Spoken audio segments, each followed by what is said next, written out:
wealth is spread to everyone. So wealth should not be a preserve of a few. Everybody should be able to afford a decent lifestyle in the registration processes. And that's how I became to be a shareholder director of Lofty Coban.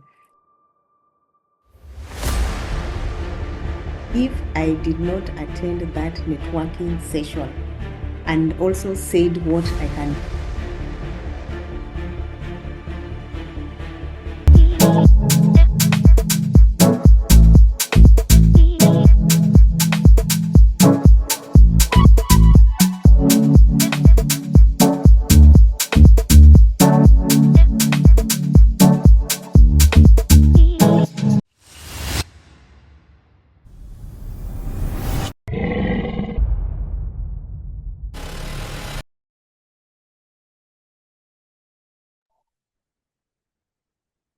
Hello, everyone. Welcome back to Youth Mentors and VCs episode again. I'm really, really grateful for your support.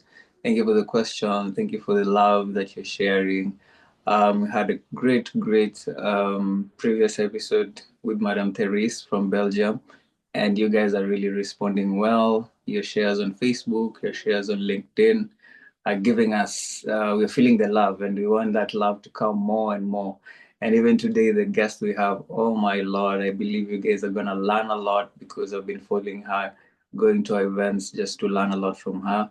She's a professor as well. So best believe today you need to have yourself some pen and paper so that you can take down the notes because the subject of today is really eye opening. And I feel like most people need it just to add in one ingredient to help them achieve their success. And you guys will love it. But before we start, thank my sponsors, Brand Rico Amor.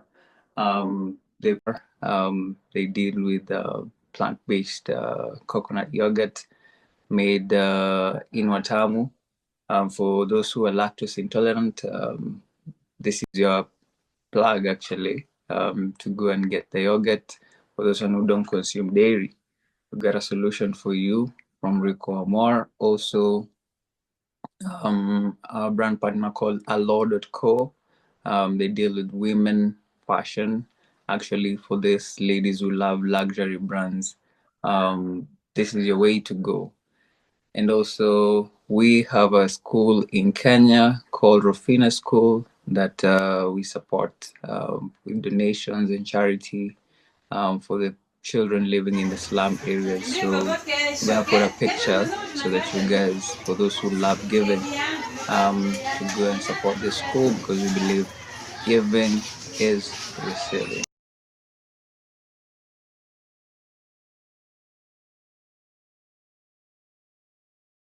And now to the exciting part. I want to introduce my very wonderful guest, Professor Elizabeth. I'm really honored to have you here and welcome to Youth Mentors and VCs. How are you today? I'm very well, Shak, and Happy New Year. Thank you for having me here. And as a mentor, I really am happy with what you're doing. And I love the screen behind you, Youth Mentors and VCS. That's perfect. Thank you. Okay. How is it us today on a Sunday? How was church? Have you prayed for us? Have you prayed for Kenya? Have you prayed for Africa? Yeah, thank you. Yeah, I just coming from church this morning. It was a lovely service. We were looking at the book of Ephesians, and we decided that as we start the year, let's commit the country, the leaders, the hate that is in Kenya among the political parties, and let's say together as one. So that was one of the key prayer items. We are fasting in church as we pray and commit the country to God. Yeah, so we're starting the year, Oh, that's nice. actually dedicating the country to the Lord. Mm. Yeah, Yeah, that's amazing. That's amazing. We really need those prayers. sure. So maybe you can introduce yourself and tell us what you do. Yeah, thank you. Yeah, so I'm Elizabeth Kalunda. I'm an associate professor of finance. I work at USIU Africa. This is United States International University Africa. It's a university in Kenya that has dual accreditation. We are accredited in the American system and also the Kenyan system. I'm also an accountant, so I'm a CPA. I serve as a member of the institute that regulates the accountancy profession in Kenya, and I serve there as the vice chair. So basically, that's what I do professionally. And I also run a money market fund. This is a firm that is called Lofty Coban. I'm one of the shareholder directors, and the sense of that is that to ensure there's a wealth is spread to everyone. So wealth should not be a preserve of a few. Everybody should be able to afford a decent lifestyle, and that includes the youth. So we have products that serve the youth in terms of their value, the value in terms of the monetary value. So we have a very affordable products. And I'm a wife, I'm a mother, and I'm a mentor. So that's basically who I am, Shaq. Yeah, thank you. Yeah, that's amazing. Maybe we can touch more about the money market because I think not so many young entrepreneurs know about money market and what is the importance of entrepreneurs putting their money in the bank as compared to putting it in a money market. Yeah, that's a very good question. Yeah, so basically the difference between having your money in the bank and having your money in a money market is that when you put your money in the bank, that is essentially saving. And when you save, it means the value of that money is not likely to grow because the amount is available to you on demand. You can get it anytime you want it. And it attracts a very minimal interest. And in most cases, you find that when you put your money in the bank, you'll also pay the bank charges. So you end up actually having slightly less or just the same amount.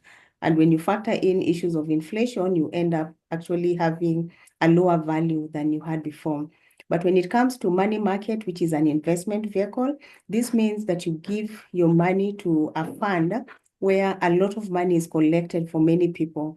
And this money is able to be invested in assets that have good returns, which as an individual, you'd not be in a position to buy that. So money market fund is all about investing. And this means making your wealth grow, making your money work for you. So I'd encourage entrepreneurs, if you have, when you want to manage your liquidity, don't put the money in the bank, just put the money in the money market. If you still have to put it in the money market, please have an arrangement in terms of a fixed deposit that has fairly good terms or competitive terms. Yeah, thank you. Yeah. We'll actually put a picture of Lofty on because also for me, I've seen Lofty has been ranked in the top 10 money markets in Kenya. And it's just that I didn't know the best I time was to part of invest in it, them. yeah. But I've seen their top 10. So we're going to put a Yeah, we picture there do. so that also other people can go and invest with Lofty and see their money actually growing in terms of income. Yeah, thank you so much for actually giving us an eye opener to that. Yeah. So Yeah, maybe we'll start with the first question that's something that you're really passionate about, which is what inspired you actually to become a mentor and also teach people the effectiveness of networking? Mhm. Yeah, thank you for that question because mentorship is one thing that I really resonate with. This is something that I do. So I'll actually start by saying that from a career point, I'm a teacher, and teachers, our work is to make those who don't know something and become better people than they were before.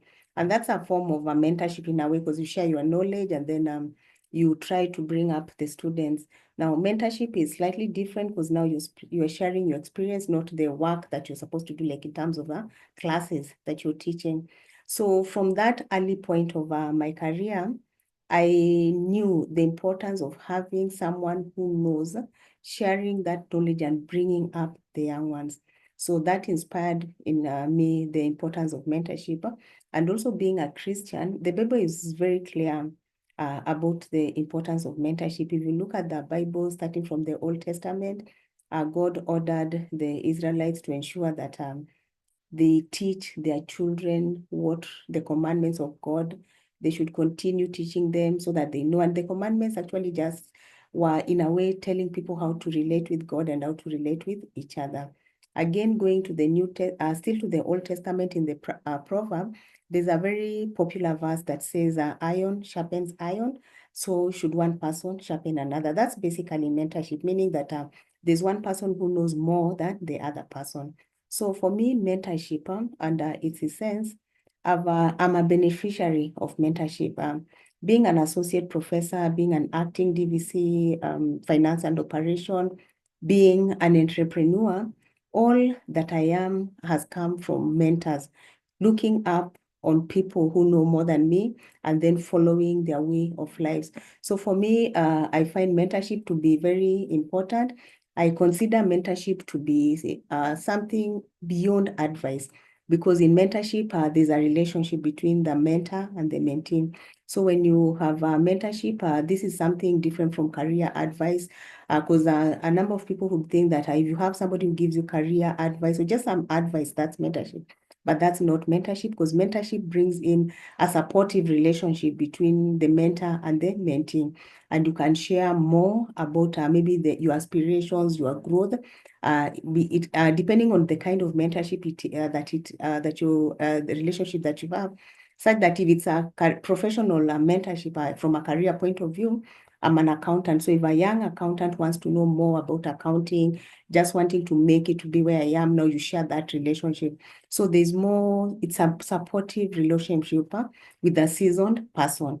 So for me, I find that that's very important, because it's beyond advice. It's bringing up. It's like a potter just trying to make the clay so that the clay comes out in the best shape that can be.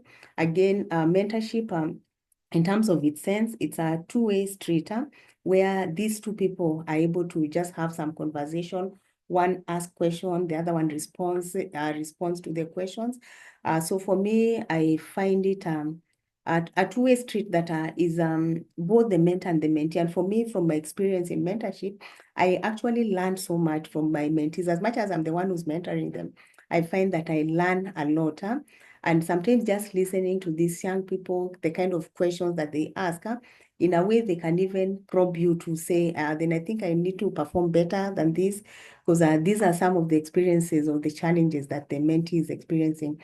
And then another thing that I really value that has made me really be so keen on mentorship is that from my experience, I've seen that mentorship cultivates a growth mindset, because if you look back where you started with the mentee and where the mentee is in future, or at when your session is over, you find that this person has really grown, and it gives you a lot of pride, because if you just compare how they are reasoning, how maybe now they'll tell you this experience that I had at work that I was finding challenging, I'm now able to just handle it well. My relationship with my supervisor is getting better, then that actually, for me, just makes me see the value in that. And then another very important thing is that I find that along my journey of mentorship, I've seen mentorship break down barriers. So, and this is because if you look at the gap between the mentor and the mentee, it's quite big, but through that mentorship experience, that gap is really reduced. And I find the gap reducing, and just going up, the mentor grows, the mentee grows. So the gap moves in an upward trajectory for the two of their parties in the mentorship relationship. Yeah, so for me, that's why I believe mentorship should, those of us who are in a position that is above those below us, we should always act as mentors, whether the mentorship is requested, whether the mentorship is structured or not, but let's know that those who are just behind us, they look up to us. So we should always carry ourselves as a good example. Yeah, sure. Amazing. Yeah. So how do you define a successful mentor and mentee relationship? Okay, now for me, a successful mentor-mentee relationship is one where at the end of that experience, there's going to be growth.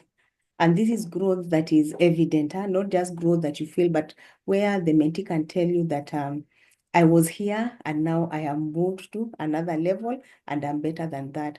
The other thing that I would want to say about a successful mentorship is that there's going to be some authentic connection between the two, where you can share more about what you have gone through and you're able to be more open. Again, for me, a successful mentorship is where there's maybe openness, as you discuss. there's that vulnerability. You're able to expose your vulnerabilities in a way that you will be able to get the best out of that openness.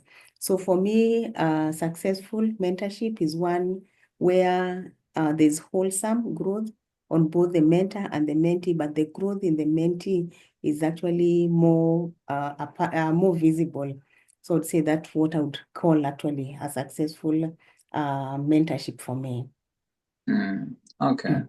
So what are the key traits of a good mentor and a proactive mentee?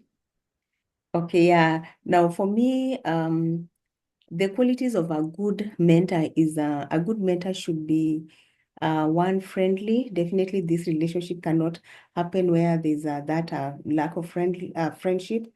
Again, a good mentor should also be a very good listener, because sometimes I say there's more than the words. Learn to listen beyond the words. Yeah, because there's a lot of things that are spoken without and verbally. So be a good listener. Be able to encourage the listener to talk so that you can pick up a number of issues. Again, a good mentor should also be a mentor who is willing to sacrifice their time. Because if you look at the relationship between the mentor and the mentor is a bit up in the ladder if it's a professional mentorship. So you find that our mentors sometimes lack time. So for me, just being able to create time in whichever way you'll create it, that's a good trait of a mentor. For the mentees, one, you should be prepared. Remember, mentorship sessions are not just conversational. It's not a conversation that I'm having. You are coming because you want to get something out of it. So be prepared when you go for the mentorship sessions. When I talk about prepared, ask yourself, what do you want out of this relationship? Secondly, what questions are you going to ask? And let them be in a structured way. Others can grow, can come up spontaneously, but be prepared for that. And again, be an obedient mentee. If we agree that from our discussion, there are some things that you're lacking and you need to work on them, please go ahead and work on them. Be intentional. Yeah, so I believe for me, those three traits, they will actually demonstrate who a good mentor and who a good mentee is. And then finally, for mentees, sometimes your mentor can be very busy. So I would say a good mentee is one who is able to reach out. Because as much as we have that differential in the relationship, sometimes you might find some mentees are, if you maybe get held up and you don't meet as your plan, they just keep quiet. But there are these who reach out. So reach out and find out what could be happening and reschedule a mentorship session. So you must be proactive if you are to be a good mentee and get all the benefits from a mentorship relationship. Yeah, Yeah. that's very, very, very deep and accurate. So, what practical tips can you share for building a meaningful and a lasting professional connection? Okay. Yeah, so in terms of the tips that I would give to the listeners and those who want to join mentorship and those who are also maybe currently mentees, one, you must invest in that relationship. Remember, it's a relationship between two human beings, and there's a goal around it. So focus on building genuine connection between the mentor and the mentee. The other one, you should be proactive. Remember, I said that these are very important opportunities. These are, I would say, for the current generation, you're lucky that you have mentors. During our days, I think this was something that was not there, or if maybe you just have mentors we are following behind, but now be proactive. We have so many people out there who understand and appreciate the importance of mentorship. So be proactive, reach out. You can follow the person by just maybe making inquiries. Like for me, most of the mentors I've found are people I don't even know. They just maybe inbox me in my WhatsApp, inbox me in my LinkedIn, in my Facebook. Yeah, so be proactive and seek these opportunities. And another takeaway I would give to the mentees is that since this is a relationship that enables you to grow, please find a way of giving back to the community. And for me, this is something that I find to be so profound. especially if I find that I'm mentoring you and you are also mentoring others. Like yesterday, I had a function where I met some very young ladies. We in Kenya we call them the Gen Zs. We met. I had a function where we were just calling it an accountants fun day. So I invited my mentee, and she invited her mentees. So when I was meeting these young girls and just wondering, so how did you come to this event? They told me so and so is their mentor. So I was so excited. I told Ibaya, but then she's also my mentee. So as a mentee, learn to give back, learn to contribute to the next generation. Because everybody in this world has something to give. There's always somebody down there who would appreciate you. And then finally, my takeaway is that please embrace continuous learning. You cannot learn everything through a mentorship experience. So take it upon yourself to continuously learn and want to know more so that you can become better. Yeah. Okay. So that people who are introverts. How can Yes. introverts overcome challenges and thrive Yeah. in networking environments?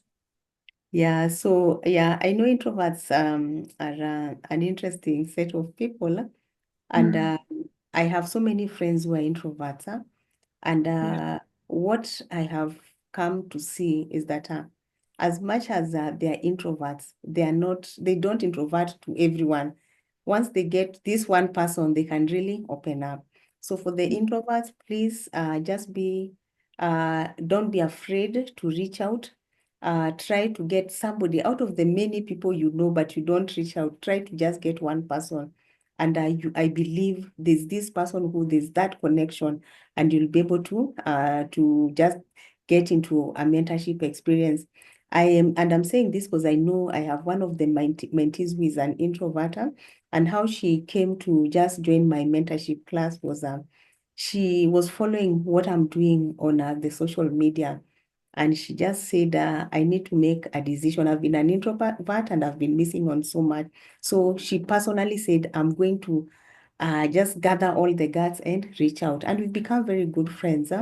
And in the process, she actually accepted that she needs to be less introverted.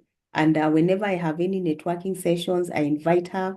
She posts so much on LinkedIn. I share it with my network, and she's really getting encouraged. So what I would say to the introverts, please don't keep to yourself. Reach out to this one person who you're going to have that great connection, and it's going to improve the person that you're going to be. Yeah. Mm. Yeah. Yeah, introverts are just a different type of breed. Yeah, sure. Yeah. So maybe can you share a personal story where mentorship or networking, event, or just a small gig that opened unexpected opportunities for you? Good. Yeah. So the experience that I would want to give is it's a very interesting experience. And for me, I say this has been a game changer in my life. Yeah. So I really like networking events. And there's this time I'd been invited to just a family, but extended family, those very big groups, where there are people who are not part of your family who are there. So when I attended this event, I just introduced myself. Yes, they were actually, they were not family. It was like a village. So it was people who stay in the same place. Yeah, so when I went to that event, I introduced myself. I said what I do, and I just cracked a joke, and people really laughed. Now, out of that, there was a lady who was there, and then she said, "Oh, this lady seems to be funny, so let me go and sit next to her." So we just started talking. Now, in our conversation, this lady told me that they are starting up a farm, and since I said that I'm an accountant, she would want me to consult for them in that farm. So we talked more about the farm, and we got along very well with this lady. So after that session, now she told me, please send me your CV so that we see what you can do. So when as she was explaining what she was talking about, I found that the outfit of the farm she was talking about was a bit big. And since I have a full-time job, I told her, no, I don't think I would really want a full-time job. But from what you've said, I would really want to be an opportunity to be one of the owners of that farm. So she said she will talk to the founder. The farm had not started. So once I had a session with the founder director there, we also found that we have so much in common. We have a lot that we can contribute mutually for the farm that was in the registration processes. And that's how I became to be a shareholder director of Lofty Coban. So if I did not attend that networking session, and also said what I can do, I would never be that. And what I was very clear when I talked to the CEO now to be then, who is now currently our CEO, I told him, CEO, I don't want to give you consultancy services. I want to be part of the owner. So I was so direct and clear in terms of what I want, and I got it. So for for our listeners, what I would want to say is that whenever you go for a networking session, please show up. Know what is your goal. If you want something, ask for it. Don't go around the bush, and be able to support what you can offer. Because for me, this was a great opportunity. And so many people wanted to join, but I was able to say, this is what I want, and this is the value that I'll be able to contribute. So showing up, showing your worth, that's very important. So don't be shy. Don't be shy to ask for what you want. It might look impossible, but just put it down the table, and you'll be able to be much better than how you are. So for me, that's what networking is all about. Trying to know more people, trying to see what can you get out of them, what can you give, how can you build a mutual relationship. Yeah. Mm. So what about for people who are busy, especially people who are employed, have 9 to 5s? What advice do you have for them? Because maybe they'll Okay, actually yeah, for just don't those have of time. yeah, so for those of us who are working, I fall in that category, and I think I work for more hours than those. You have to know that your personal growth is your personal responsibility. So you have to get time out of your busy schedule. There are so many networking events that happen in the evening. So try to be very intentional and prescriptive in terms of what you want. And I would say for professionals, you have that opportunity to network because you need to have those continuous professional development programs. Like for me, I'm an accountant. So I am mandated for me to be in good standing, I should attend certain events, which are very good networking sessions. So for those who maybe are so tight in terms of their work, try to seek any networking events. I've seen there are so many that are there actually online. We have these book clubs where you can join. They are very early in the morning, maybe 7 a.m., others in the over the weekend. So join such events. But what I would say is that options are there, both physical and online. And also from your just circle of friends. If you are very busy, where do you go after work? Do you go straight home? If you go straight home, you'll never meet or you'll never find a networking event. So just say maybe every month I'll save this much, go to a place where a certain kind of people are, and I'll be able to learn. You can even network by just looking at people. I normally say that if you see something, it creates a vision, create a vision around that, and it will help you to be something. And the Bible actually is also very clear about just coming up with the vision. When you see things, it helps you frame the vision that you'd want. So even going to let's say a trip, if you are so busy during your leave, take a trip to maybe a place that you've never been, maybe Mombasa, and then just see how families are interacting, how people are spending their money, and ask yourself, why can't you be that person? That in a way you've learned something, and it will make you work harder.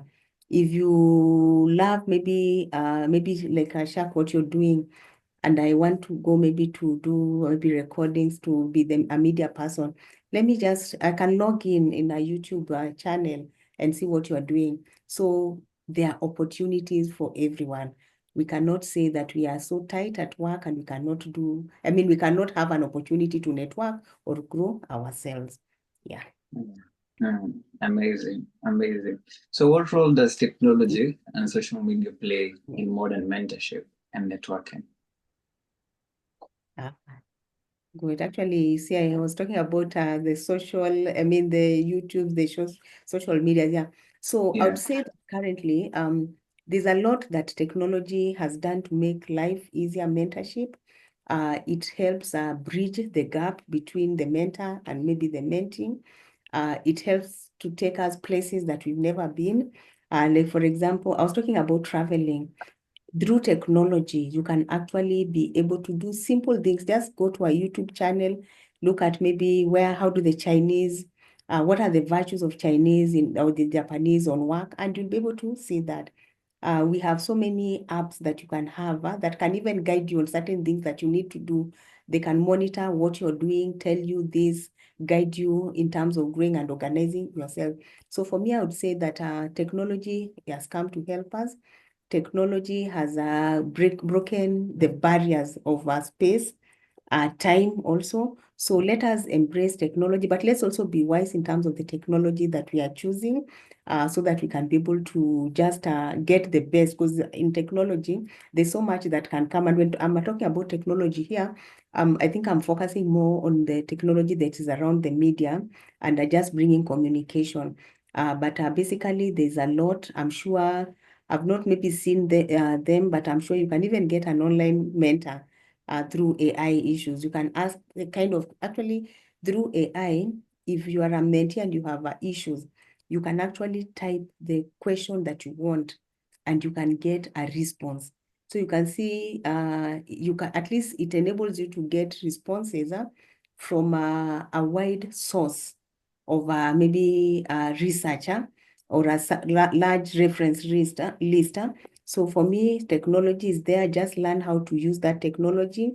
When we have, and I was saying the AI, the generative AIs, you can virtually get anything that you want. So technology is here, but let's be able to separate the right and the wrong technology. Yeah. Mm, okay. So I know there's so many people out there who can give advice. How does a Mhm. mentee spot the right mentor? Mhm. Now, depending on what the interest of the mentee is, uh, you can, like for example, if I want a mentor who is going to guide me professionally, I need to look for people who are in that profession. So what the mentee should be looking at is the professional similarity between the two. Again, if it's maybe a mentee on sports, look for somebody who's good in that area. So one, as a mentee, for you to be able to identify the right mentor, just know what is your objective. Is your objective professional guidance or advice?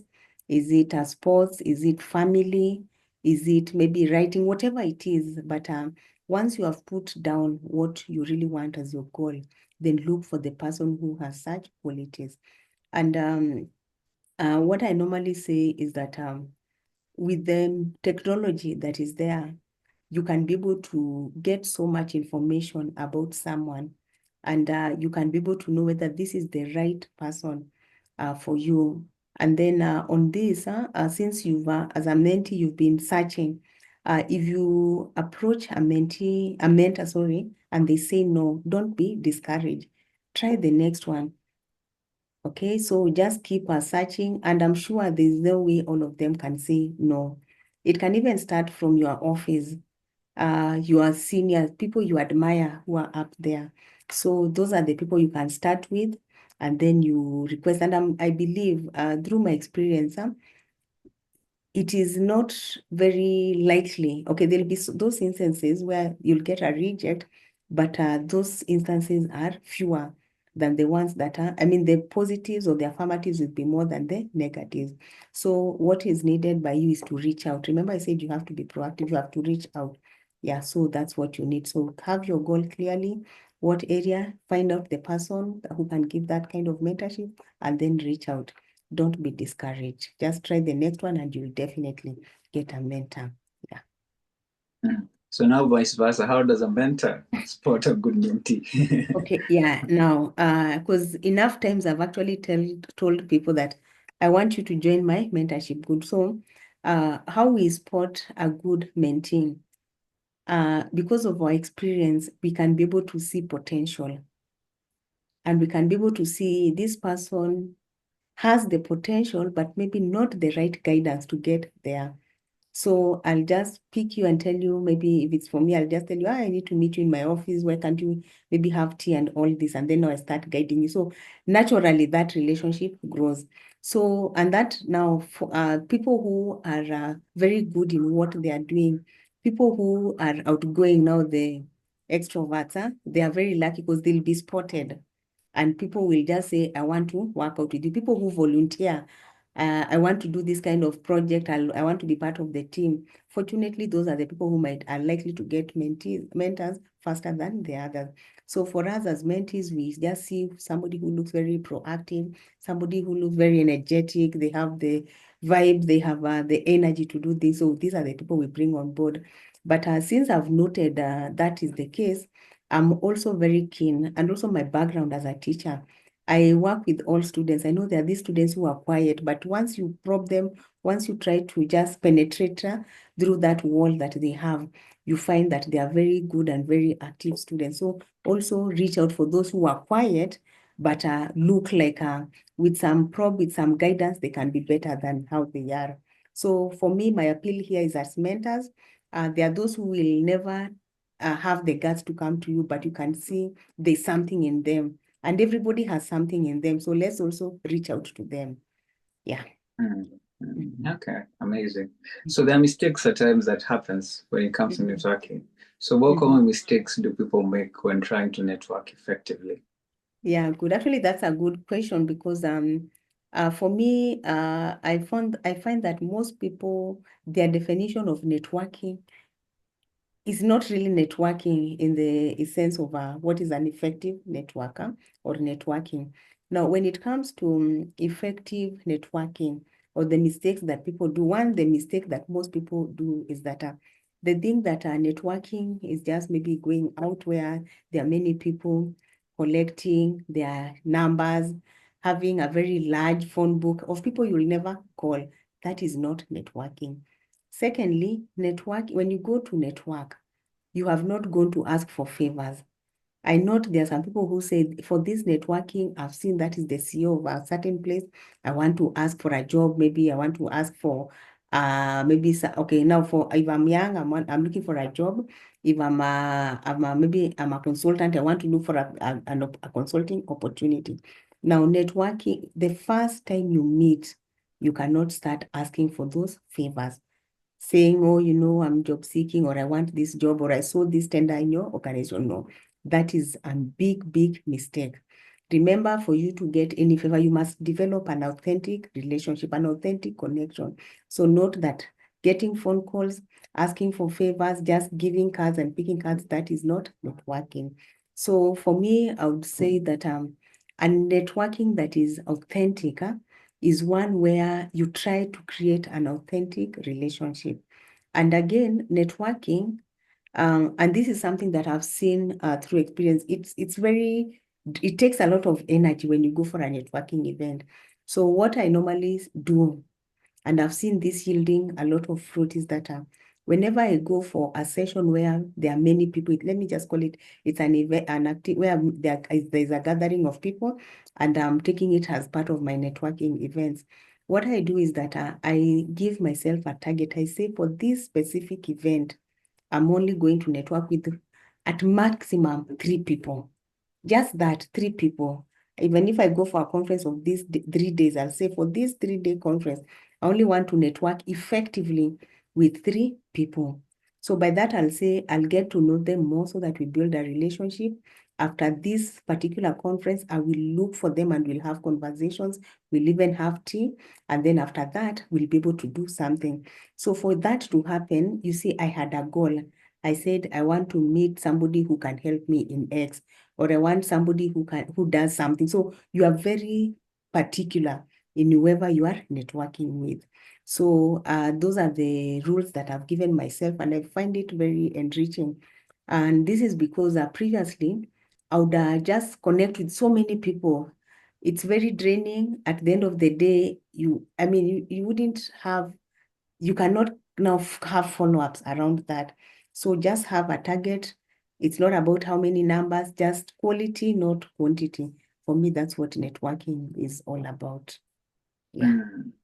Quality and not quantity. At times, I think people have fear of missing out, so they want to get all the content. Yeah, sure. Yeah. Yeah. Okay. So as we finish, because I'm saying time is coming to an end, what's one piece of advice would you give to someone starting out on their mentorship and networking journey? Okay. Now, the key advice that I would want to tell anyone who'd want to just start the mentorship journey, and this is, I want to really talk to the mentees. One is that they need to talk to themselves, speak internally, like have a conversation with themselves and identify the areas that they need to improve. Even I'm an accountant and maybe I have issues with maybe errors, timeliness, let me first identify that error. And then now, or that weakness. And then now from there, I can say, can I look for somebody who is so good in that? And that person will help me to improve on this area. So one, know what your current strength and weaknesses are. And then next, look for now the mentorship opportunity based on the weakness that you have identified. And then I would emphasize, and I'm still going to emphasize, mentorship is a relationship.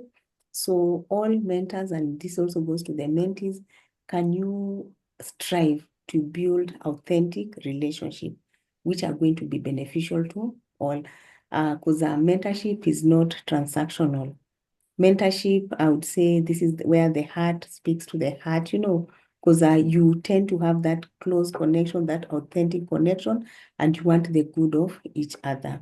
So let us strive to build that. Let us not at any one time take mentorship as a transactional relationship. Yeah, those are my key takeaways for our listeners.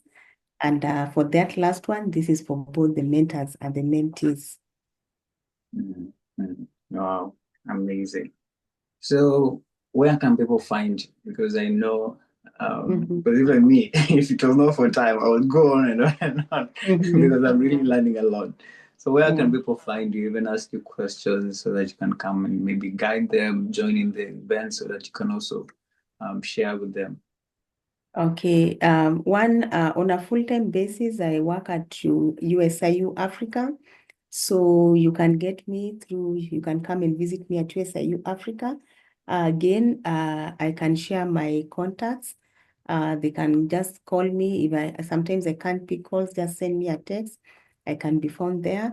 I also have some social media handles. I'm on LinkedIn. I can share my contacts. You can link up with me through LinkedIn, and I'm on Facebook.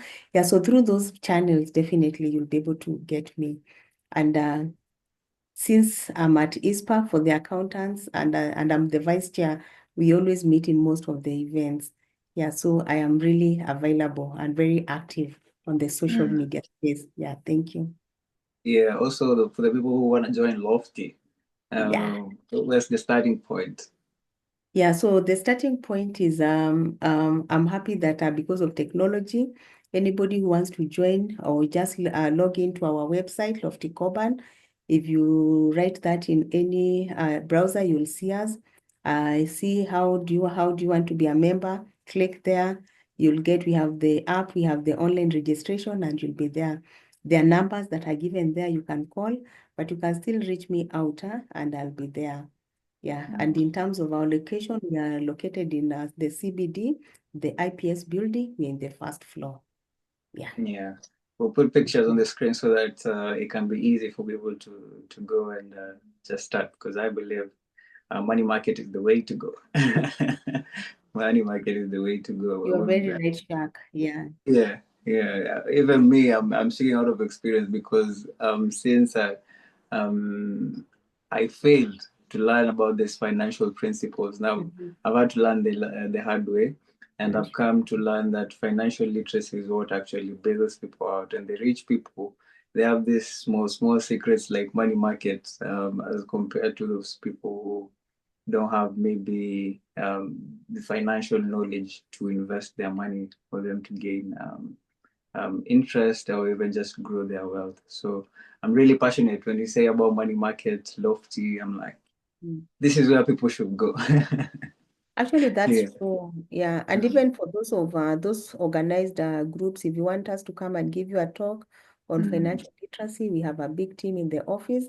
And that's our role. We normally say we are part of the financial inclusion, bringing this financial knowledge to those who don't know it and those who really deserve it. And especially the youth, we want them to start at an early age. They say the investing culture, because if they start early, they'll be the tycoons of tomorrow. And that's what Yeah. we want our youth to be. Yeah, thank you. Yeah. That's a very, very good. I think one day we'll have a conversation just about financial literacy and maybe lofty and importance of money market so that also people can just get to know, because today we're just touching it on a lighter note. Yeah, so thank you so much, Elizabeth, Professor Elizabeth, for sharing your knowledge and just pouring it out with a lot of passion. I'm really grateful, especially on a Sunday. I'm really, really grateful. So I want to mention my sponsors again. They deal with plant-based coconut yogurt made in Watamu. For those who are lactose intolerant, this is your plug actually, to go and get the yogurt. For those who don't consume dairy, we got a solution for you from Rico Amor. Also, our brand partner called Allo.co. They deal with women fashion. Actually, for these ladies who love luxury brands, this is your way to go. And also, we have a school in Kenya called Rofina School that we support with donations and charity for the children living in the slum areas. So we're gonna put a picture so that you guys, for those who love giving, should go and support this school, because we believe giving is receiving.